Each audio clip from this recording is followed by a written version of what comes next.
So we will get started. Thank you all for joining us. It's Wednesday, December 9th. We are 9 months into this pandemic, and we welcome back to this briefing again Dr. Loeffler, the President and COO of UVM Medical Center. As we often do on these briefings, we're going to talk about the state of the virus here in Burlington and Chittenden County.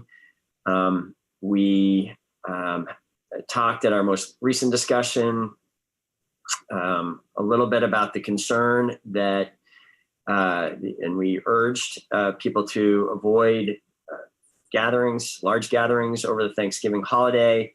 We were concerned that those gatherings could lead to a further uptick in cases. We've since then released the city's wastewater data, which I think we do have a further update on later in the briefing today, which did show concerning readings suggesting that that there was a significant jump in the amount of the virus that took place over the Thanksgiving holiday.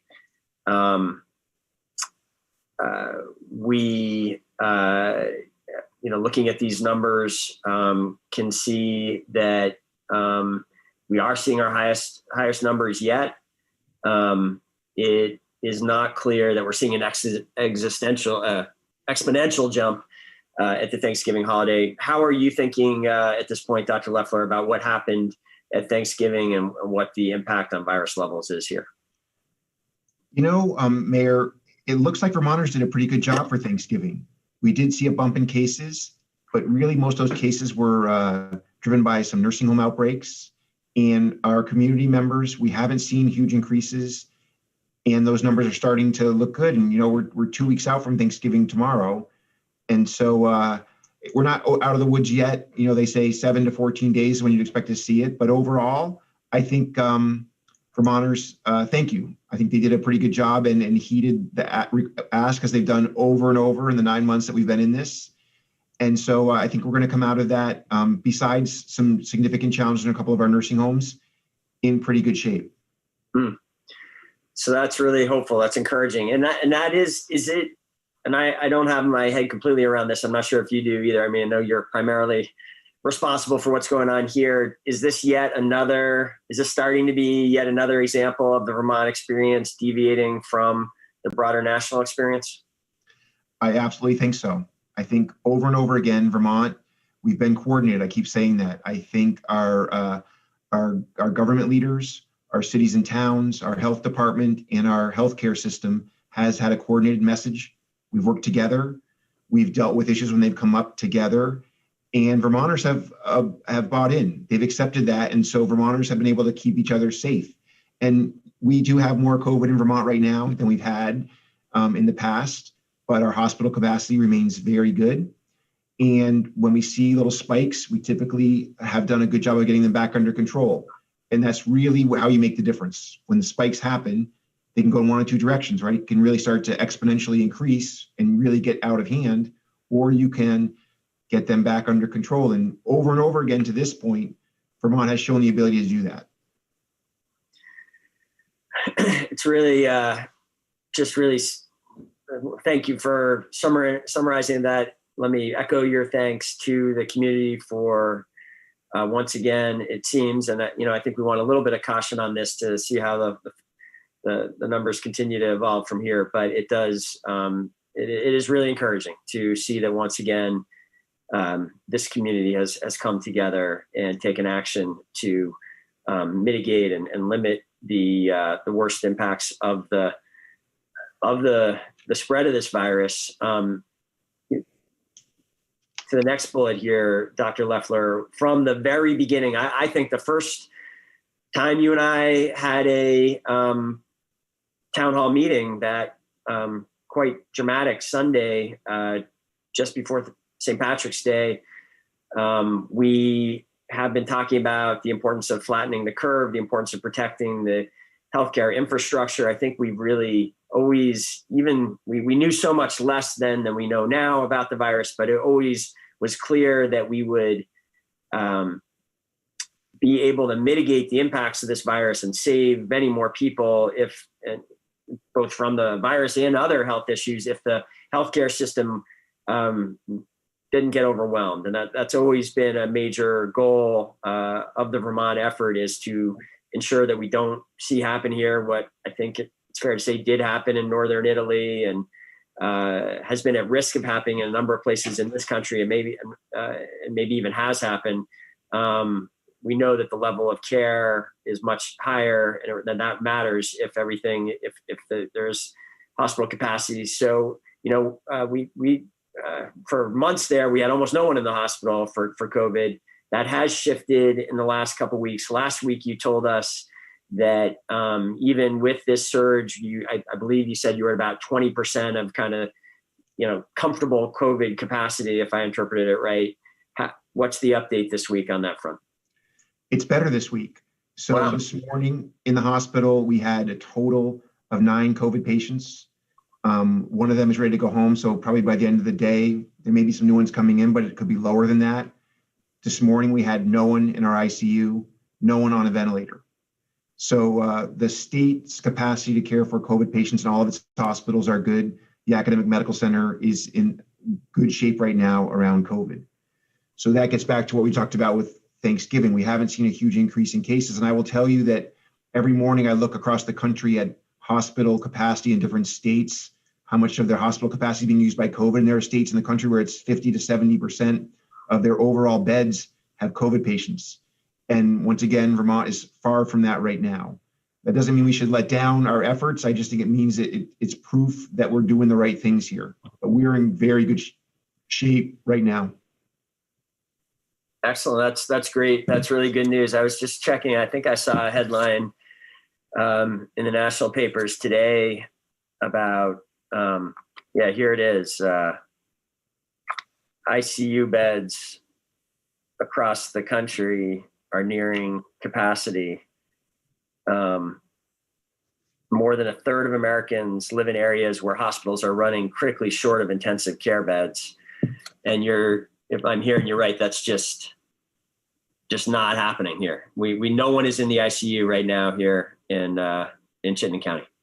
No one. I think last week when we talked, I think we had 4, although it depends what day we talked. And right now, today, we have no one with COVID in the ICU. That's really encouraging. And I just think, just to pause on that for a second and just to frame up for everyone, I think where I think it's been a little disconcerting to us all, right? To have had virus levels at such low levels throughout the late spring and summer and through September, through October, for longer than we expected. There was, an average of right around, we were under 5 cases a day, the whole county for a long time there. And it was disconcerting in some ways to see that jump quickly to 20 and even close to 40 cases a day right now.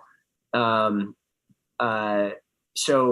that sort of seemed to feel, and we've said we're in a different chapter of this and we are experiencing at different levels. It is important to note, though, that relatively speaking, Vermont continues, I think that what this says definitively, relatively speaking, Vermont continues to have a different experience on this critical metric of hospital capacity. And that has been a goal from the start. And it's encouraging to hear we're in good shape on that front.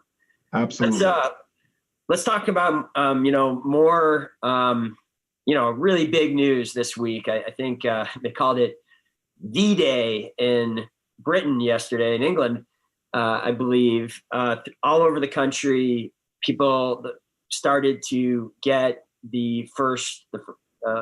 started being vaccinated. And on the same day that was happening in England, America, the FDA approved, as I understand it, for distribution starting this Friday, vaccines here, the Pfizer vaccine here in the United Some I believe I just saw that Canada this morning has done the same thing now. Heard some of the emotional accounts of what was happening in England yesterday. It strikes me that we're going to look back on this as a real milestone in this incredible fight. It's certainly not the end. We know we are months away from the end of this pandemic. But what do you think, Dr. Loeffler? Is this the beginning of the end? So Mayor Weinberger, on the very first one of these that we had 9 months ago, we were talking about the pandemic and we talked about trying to maintain hospital capacity. And we talked about how this was going to end. And on the very first one, we said that, look, it's going to end. One of 2 things is going to happen. Either we're going to get herd immunity, lots of people are going to get sick and die and have all kinds of problems, or we're going to get to a vaccine. And the goal of Vermont, the goal of Vermonters was to keep us going, to keep as few people infected, as few people sick as possible until a vaccine got here.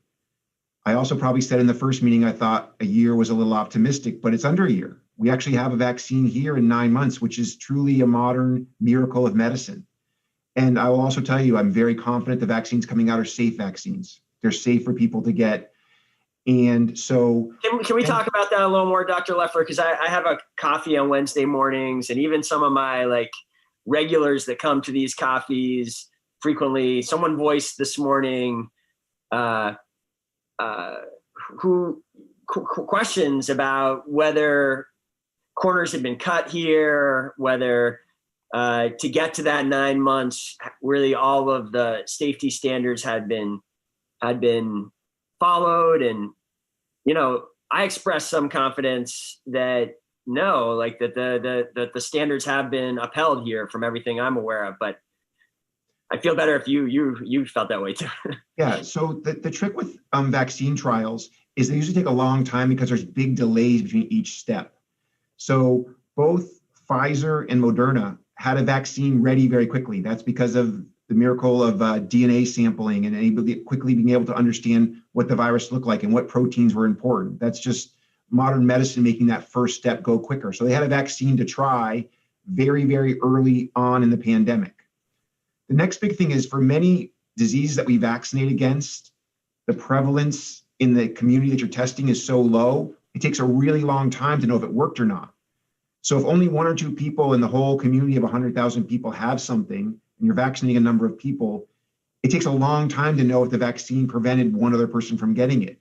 But I won't say this is a good thing, but in the United States, there was a lot of COVID virus in the spring. And so people are getting vaccinated very quickly were challenged. And within a month or two, we knew these vaccines were working. We knew they were safe. They tested them in large numbers of people, 30,000 people, 40,000 people, and were able to very quickly understand what the side effects were. Most vaccine side effects happen within a month, and we're well beyond a month or multiple months for many people who got the vaccine. The one last Really slight risk I'll say is that it is possible that there'll be very rare side effects in a small subset of people further out. But we have no evidence of that now. And even in normal vaccine trials, we don't know that until sometimes years later. So I think people should be very confident that the science was followed very carefully. There was lots of scrutiny, and these vaccines have been very carefully assessed and are safe. I'm encouraging everyone in my family to get it as soon as it's available to them. That's thank you for that detailed response, Dr. Leffler. That's really that's the clearest explanation I've heard about why we should be confident. So I appreciate that. Is there anything else you wanted to share today, or do we need to let you go? So once again, I would just like to talk about the vaccine rolling out. Okay. And actually, I had one other question for you too, but go ahead. So vaccine is going to be in Vermont next week. There's a very good plan that's being put together by the state of Vermont, the Department of Health, the healthcare system across the state. And then over the first 4 weeks or so, 1A people who need the vaccine either because they're at very high risk of getting sick. Think about our nursing home residents and staff, and our frontline healthcare workers will get vaccinated. But then right behind that, we'll have vaccine for Vermonters. And people have been asking me, when will I be able to get a dose? I would be surprised if most Vermonters who want a dose don't have it within, I'm going to guess at this, I don't know this for sure, but between 3 to 4 months. I think there's going to be enough vaccine in Vermont for most of us who want to be vaccinated to at least get their first dose. And there is some evidence that even one dose starts your protection pretty quickly. Get both, it really improves your protection, but the Pfizer vaccine is showing 56% protection days after the first dose. So Vermonters, once again, what we've been talking about, the end is in sight. If we can get through the holidays, get through what could be a tough winter in terms of staying physically distanced, doing our masking, being careful and very thoughtful about what we do, the end is in sight. It's very possible that by late spring, summer, we could be getting back to everything we love doing. Walking on Church Street, not a lot of masks and those kind of things could really be behind us, not very far in the future.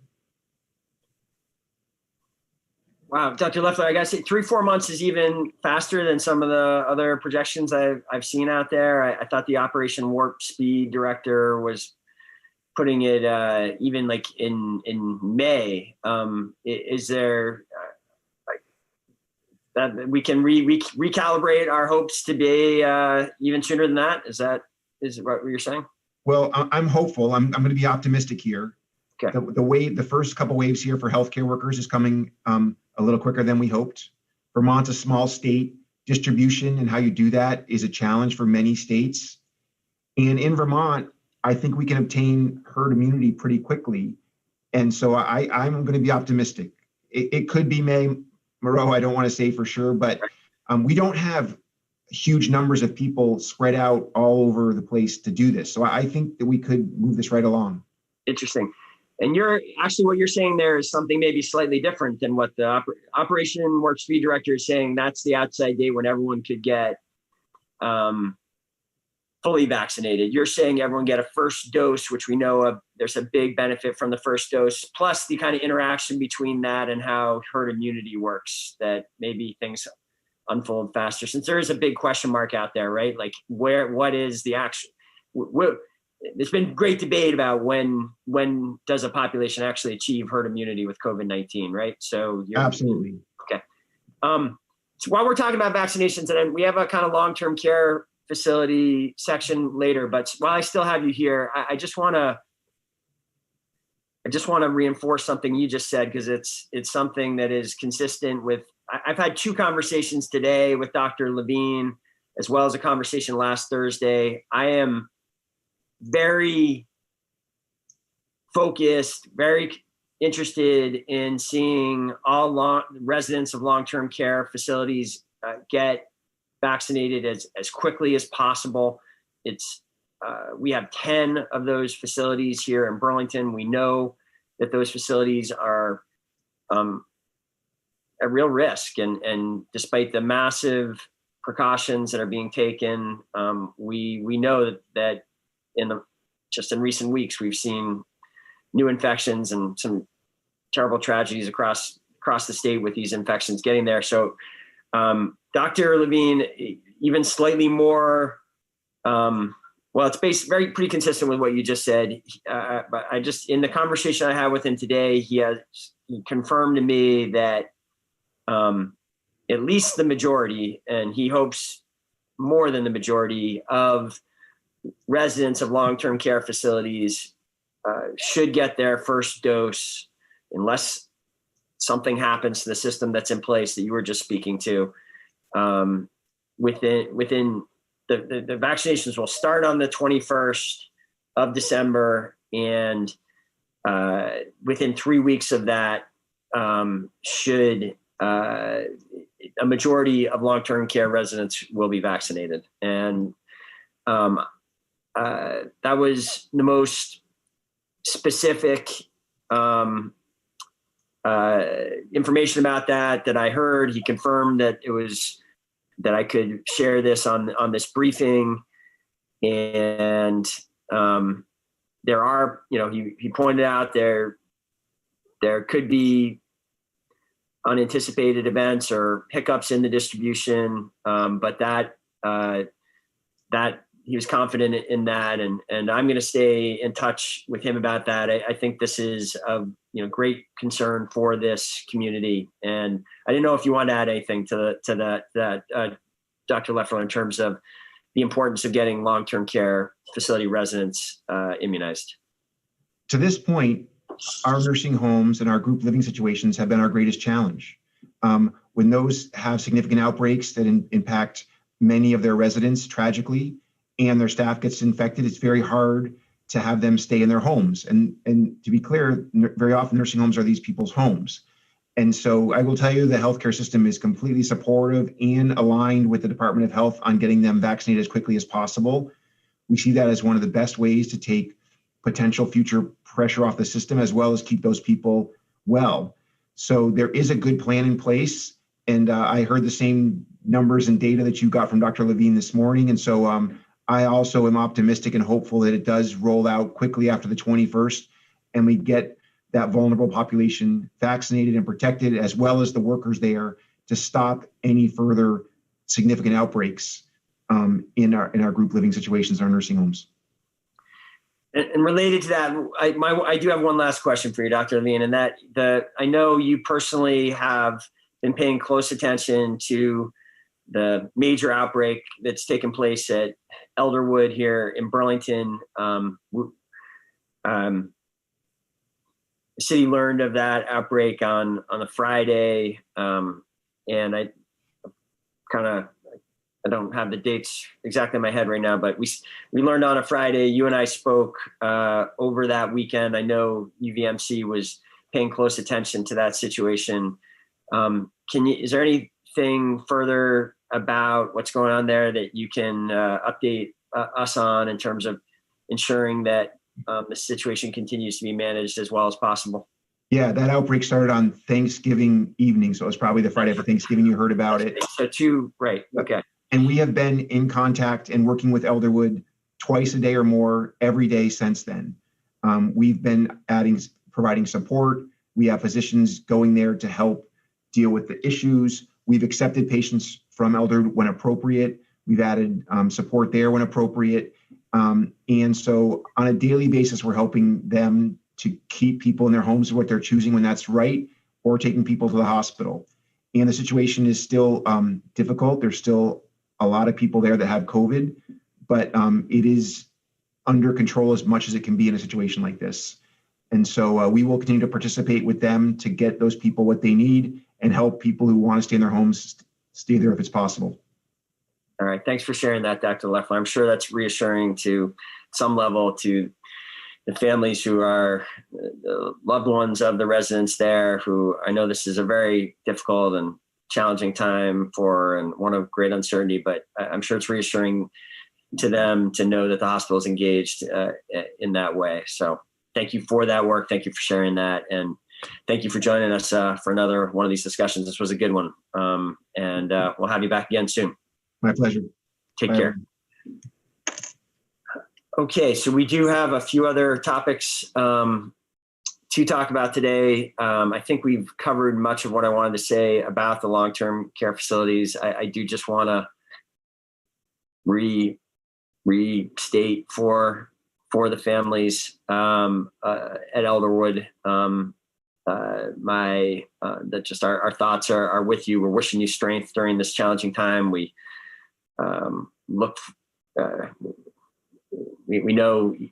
just know it's very hard, and the city continues to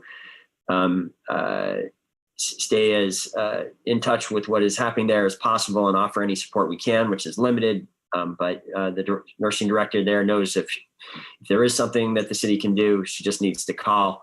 We have been in touch with the other long-term care facilities in Burlington throughout this pandemic. We started a protocol very early on of speaking with them weekly. Did just want to give a couple further updates about this week. We have at CEDO, which runs these weekly calls, they have been reaching out to each of the 10 long-term care facilities to confirm that they have enrolled in the state's new surveillance testing program. And if they haven't, if there are any barriers that we could help them work their way through. And there was one center that did need some additional support. And our understanding is CEDO was able to help them get that resolved. And we also have gotten confirmation that the state has already delivered to the Burlington long-term care facilities these antigen tests out of their stockpile, which they are now supporting the use of for symptomatic testing. And so we do believe that those two recent policy changes, the Burlington programs are taking full advantage of at this point. I mentioned already that these conversations I have had with Dr. Levine about the way in which long-term care facilities are being prioritized. And again, I speak to Dr. Levine at least once a week, in this case more frequently, and will continue to stay engaged to ensure that Burlington long-term care facilities, that this rollout of the vaccine as a high priority to those facilities is unfolding the way it's planned, and the city will continue to work with the state to help with any hiccups or any issues that come up as that is being implemented. So now I want to shift gears and talk about something I think we alluded to. We did mention it last week on this briefing that the city has been aware. It's been a public discussion that the state's contact tracing capacity was coming under increasing pressure with the rising levels of infections since the beginning of November. And we, like everyone else, has been watching this carefully, knowing that the contact tracing is a key element of the suppression strategies, the box it in strategies. And we have been offering for a long time, actually, really since the spring when we first offered, that if there was ever a point in which the state's contact tracing capacity was strained, we've offered to deploy city staff to help with that and help with that public health effort.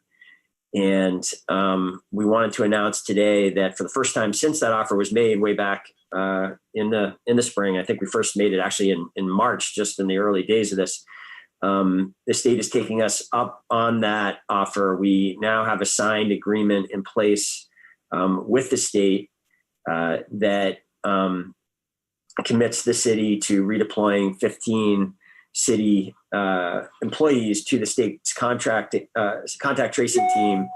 And that redeployment will begin next Monday, the 14th, and it's going to continue. The agreement now is it will continue 3 days a week for 6 weeks. It's possible that could be extended.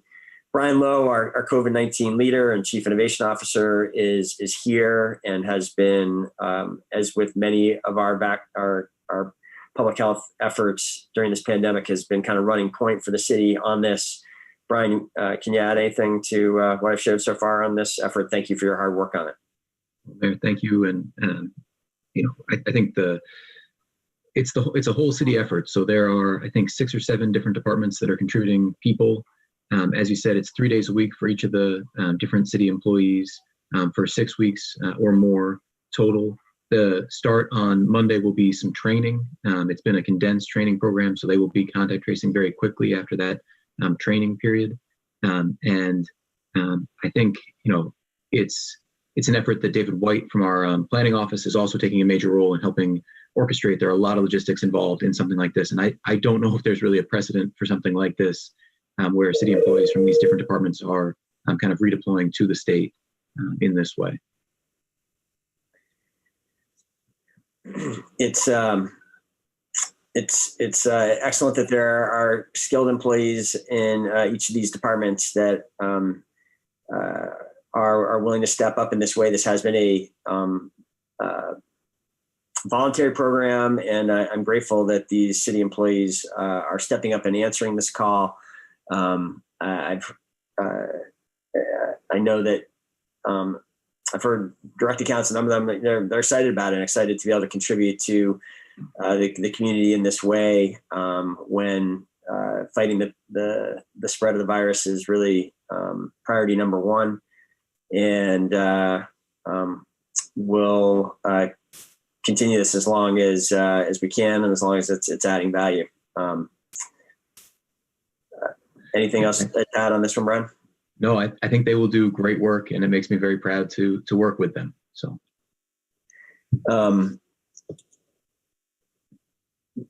relatedly, the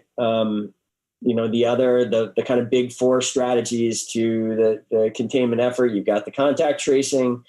When the state's contact tracers identify people who may have been exposed to someone who was positive, one of the important follow-up steps from that, or other reasons that there are other reasons why we want to do testing as well, is to having the testing capacity in the place in the community to be able to act on what the contact tracers turn out. We've been very focused on this since the virus levels began to rise in November. We've given past updates on this, and here's where we're at. We have some additional updates here on the state of testing in the community. So as we talked a lot about last week, there is now free daily testing at 405 Pine Street, the Burlington City Arts building down there on Pine Street, and that continues to go smoothly. And Brian, is there anything to add there? When we last checked in there, they were up to doing 250 excess of 250 tests a day. They talked about the possibility of maybe being able to do more. Do you have any kind of update on how many tests a day are happening at that location now? I think they're running close to 280 tests a day there currently.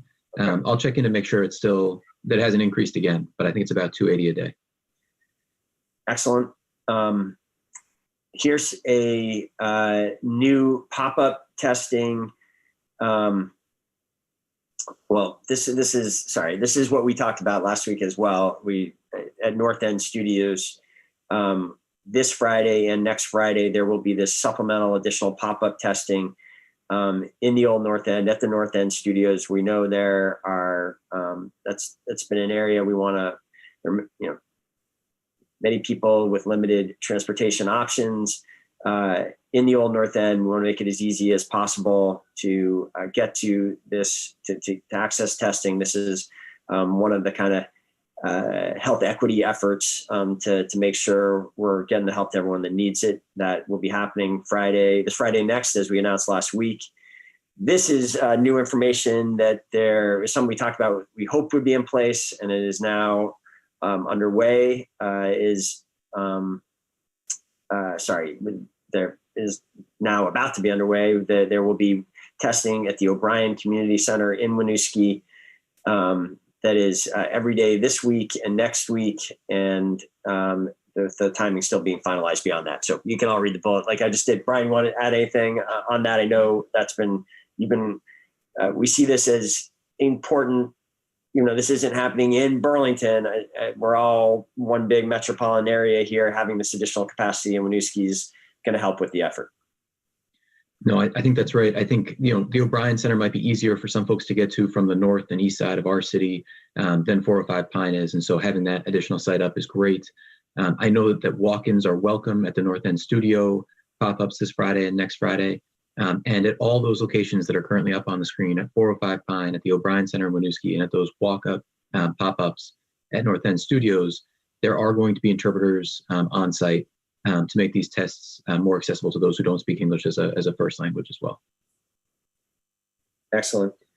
The next bullet there is just a reminder, in addition to these free options that have recently been added, there are other options for the UVM community. Many pharmacies have some testing capacity. Garnet Health out at the airport has additional capacity at that site, and in the surrounding communities, there's even additional facilities. So we work to keep all of the COVID information as up to date as possible. The link there at the bottom has additional testing information. And again, I think just to recap, Brian, and help me with this if you want to add anything, we are particularly urging people who have been exposed because they've been traveling, because they have been at gatherings with people from other households. Those are some of the high risk factors that we would particularly encourage people to think about going and getting tested at one of these locations. I think that's right, Mayor. And I think that kind of, if you've been to events or gatherings with other households, I think that's the key thing. So it is definitely possible to get tested, and we would strongly encourage folks to get tested. Great. And then a couple more quick updates. Masking.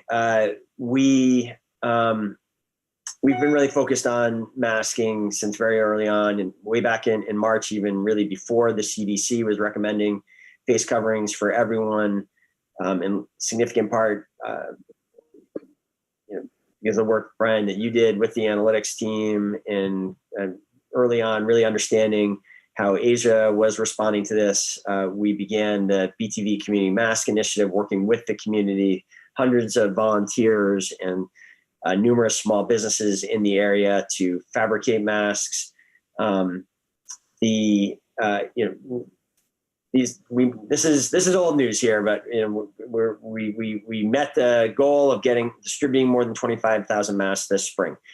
There have been questions. Are we going to go beyond that? Is there any ongoing effort here from the city in terms of masking? And the situation has changed dramatically. There's much more widespread availability of masks.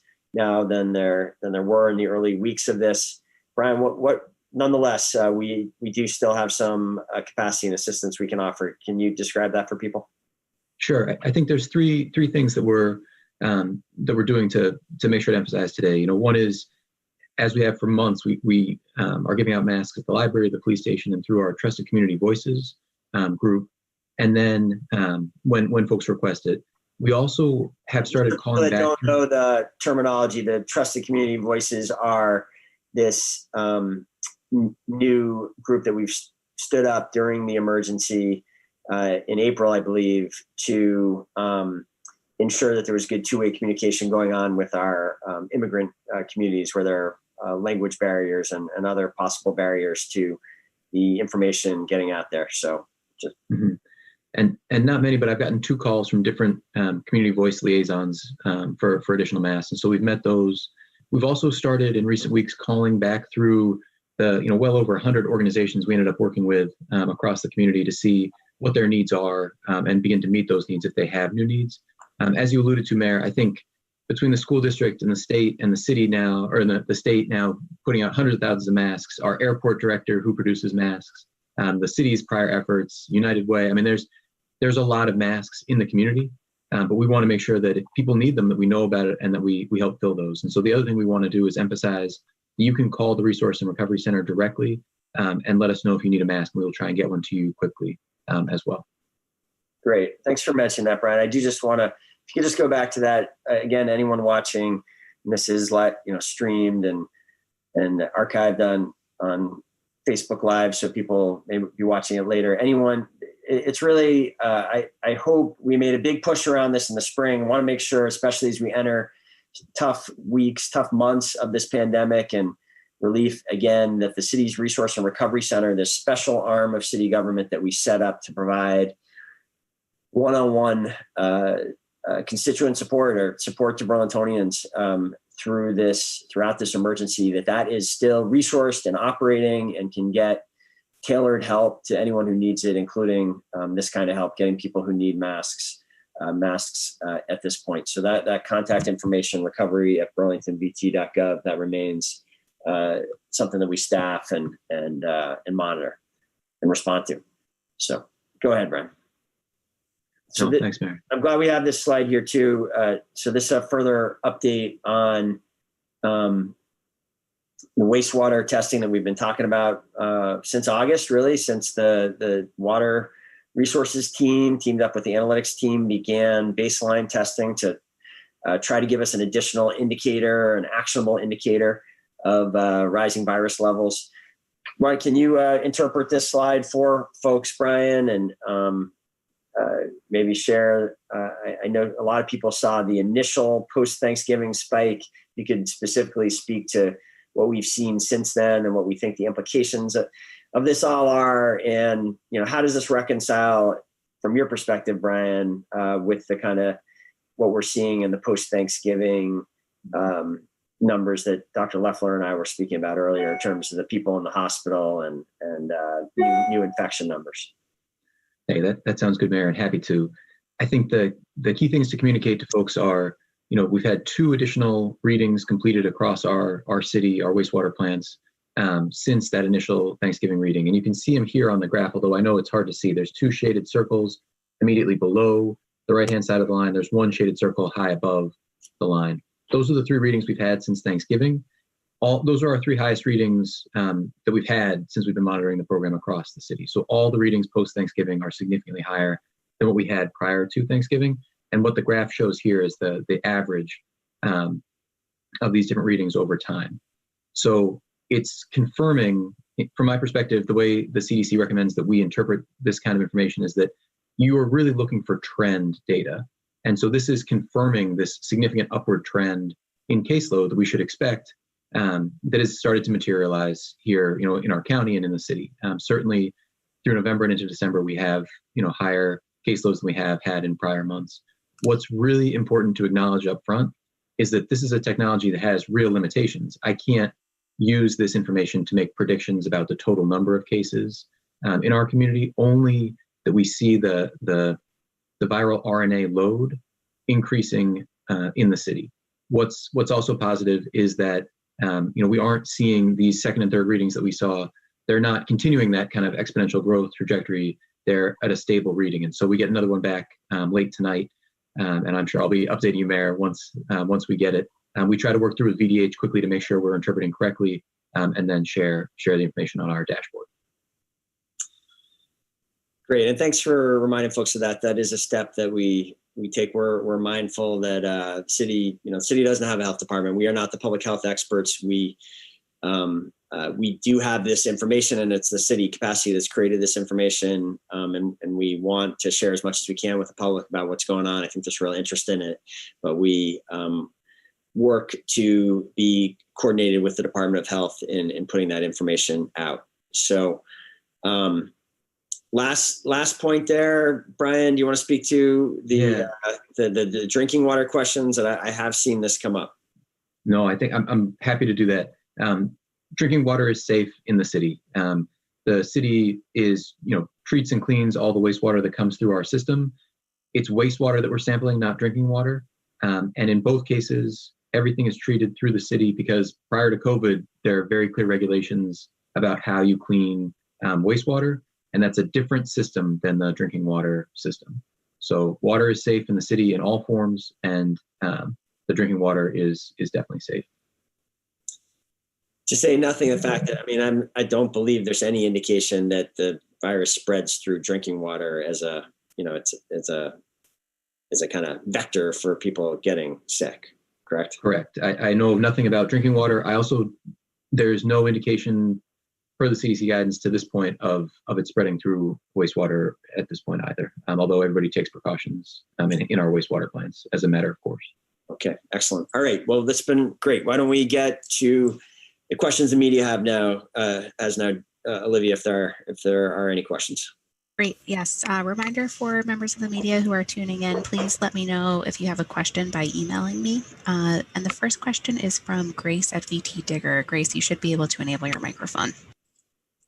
Hi, can you hear me? You can, Grace. We can even see you somehow or we can see a photo of you. Oh, interesting. Well, I was just curious, have you begun organizing how the vaccine will be distributed in Burlington when it becomes available to more people? And if so, what will that infrastructure look like? So here's what I can report on that, Grace. So this is, the state is taking the lead on this in working with the federal government, and as I understand it, each state has its own plan to a certain degree, although there is some federal guidance that kind of guides that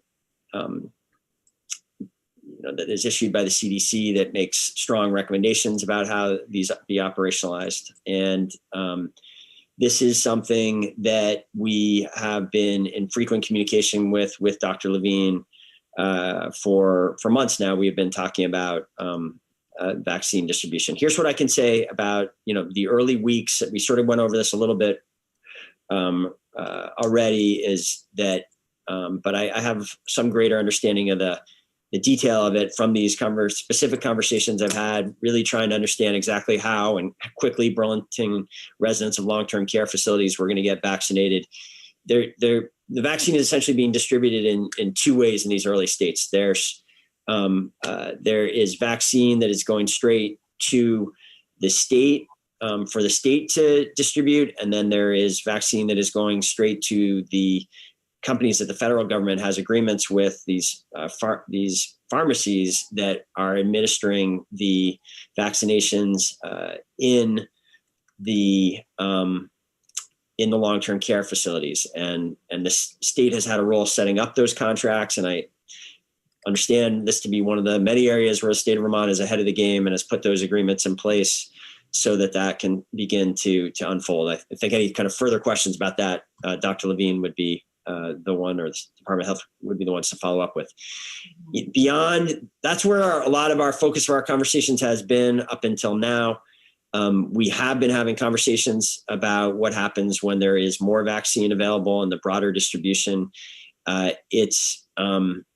although those conversations are taking place, I don't think there's a lot further to share about those plans at this point. Unless, Brian, what am I forgetting? Is there anything else from those conversations you think we can add at this point? No, I don't think so. I think that's right, Mayor. So again, the plan hasn't been finalized yet. Well, Grace, the state does have a plan that they've published, right? So, they have had a whole advisory committee that has included ethicists and other stakeholders that is advising the state on decisions like, on these prioritization decisions. The municipalities have not been part of that group. We have had this opportunity to weigh in through these direct conversations with Dr. Levine. So there is a published plan from the state. I will grant you that there is a lot in that published document, that there's a lot of detail that is to be determined and finalized as the rollout begins. So again, this is something that the Department of Health has the lead on, and has the responsibility for. What I have to share from the conversations we've had with them is really just what I've said. Okay, got it. Thank you. Okay. The next question is from Liam from VPR. Liam, you should be able to enable your microphone.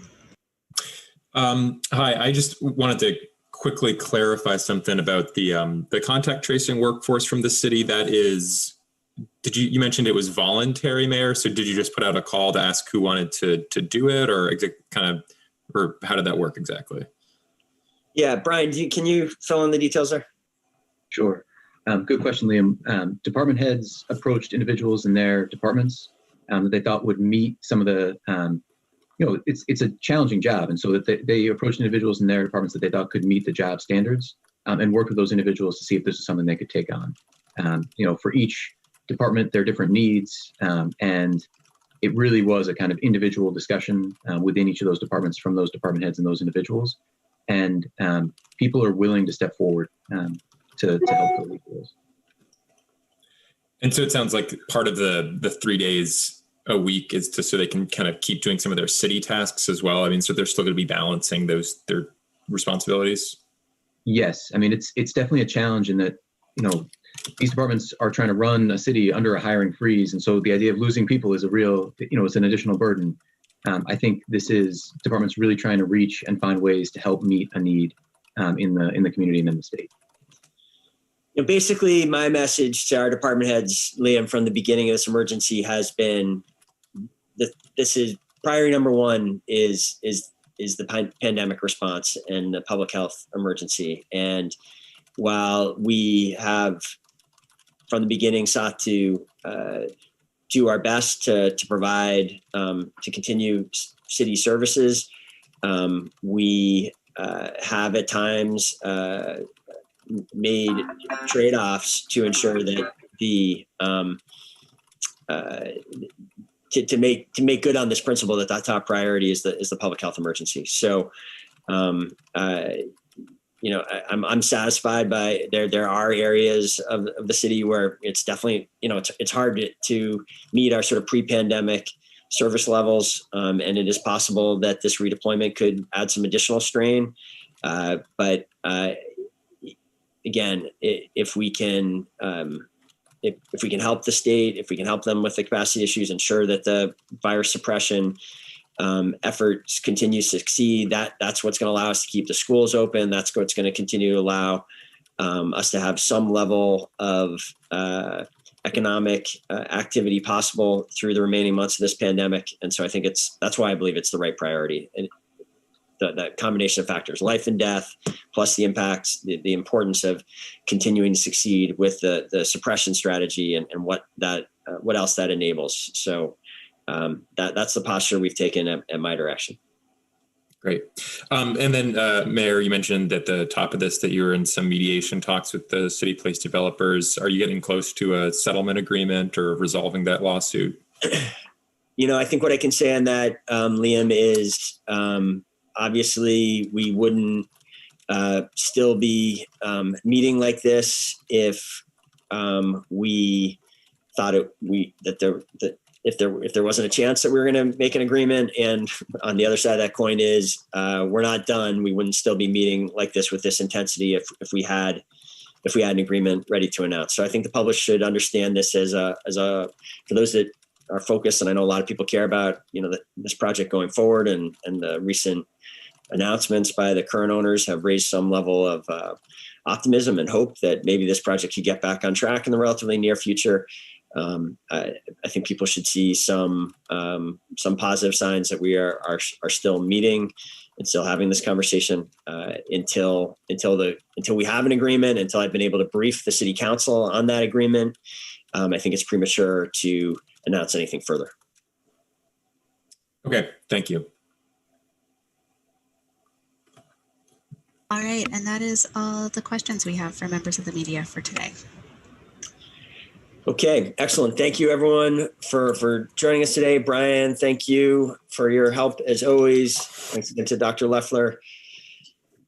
Stay safe, everyone. Stay healthy. We a lot of hopeful news this week, but we still have a big job to do, even under the optimistic vision laid out by Dr. Loeffler. We still have some hard work ahead, and the city will continue to be there, do everything we can to help with this effort. So take care, everyone. We'll see you again soon. Thank you, Mayor.